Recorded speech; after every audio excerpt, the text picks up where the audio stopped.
স্বাগত সমস্ত শিক্ষার্থী বন্ধু। বাংলা ক্লাসে তোমার পাশে আমি টিএস। আজকে আলোচনা করব অব্যয়ীভাব সমাসের বিভিন্ন অর্থে প্রযুক্ত হওয়ার জন্য যতগুলি প্রকার আমরা নির্ধারণ করেছি তার মধ্য থেকে দুটি প্রকারকে নিয়ে আজকে আলোচনা। এই দুটি প্রকার প্রায় কাছাকাছি।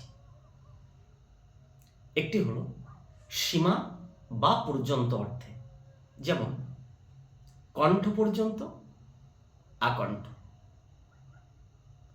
সমুদ্র থেকে হিমাচল পর্যন্ত, আসমুদ্র, হিমাচল।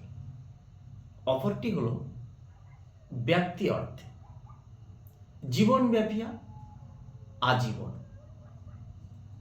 বাল্য ব্যাপিয়া, আবাল্য,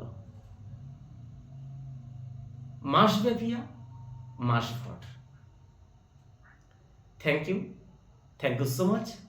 আসবো পরবর্তী ভিডিও নিয়ে অব্যয়ীভাব সমাসের প্রকারগুলির একেবারে শেষ আলোচনা নিয়ে আমরা পরবর্তী ভিডিওতে সম্পূর্ণ করব।